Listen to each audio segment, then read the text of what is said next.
plan for 1970s-style bomb attacks on Trump admins just came out and it's already too late.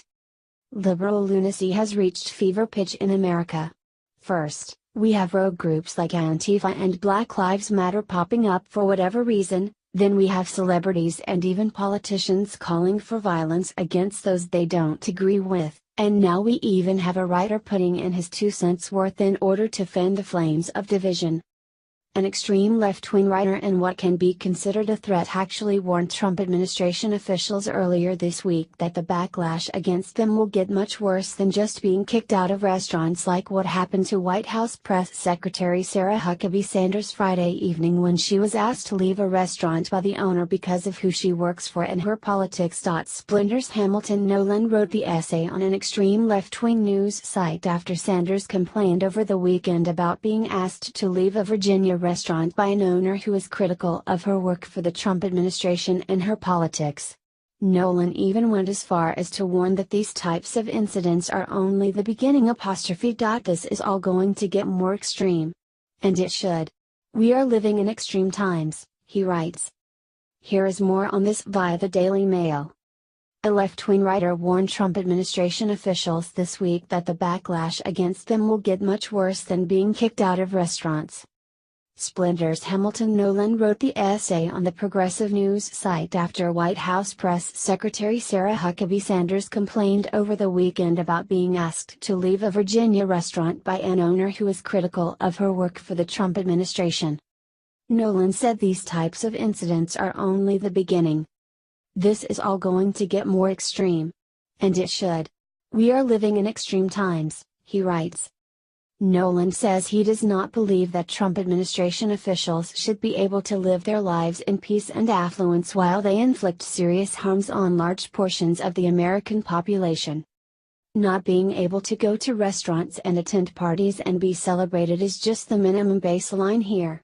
These people, who are pushing America merrily down the road to fascism and white nationalism, are delusional if they do not think that the backlash is going to get much worse. Wait until the recession comes.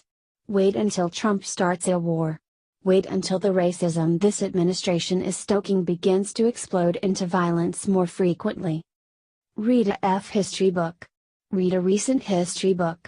The US had thousands of domestic bombings per year in the early 1970s.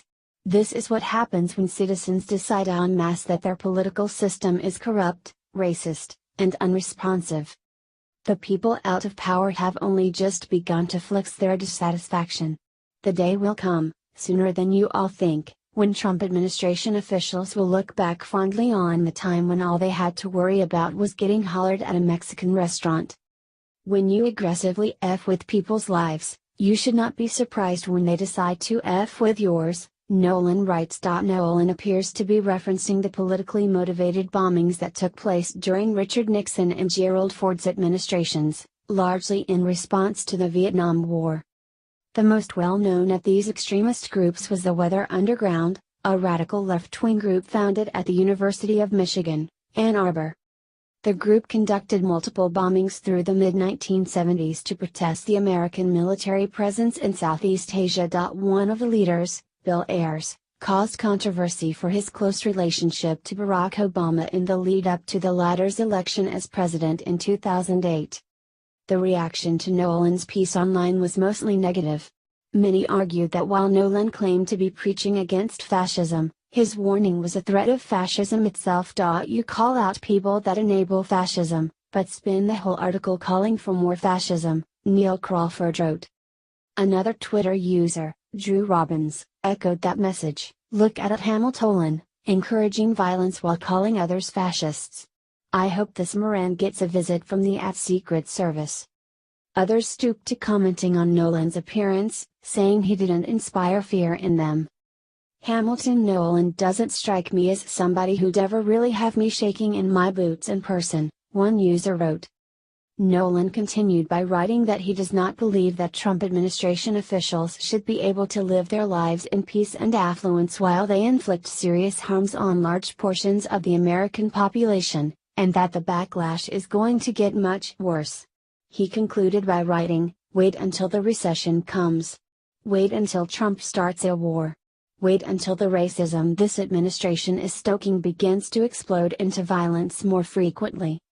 I have said it before and I will say it again, these leftists have no idea whatsoever the sleeping giant they are trying to awaken.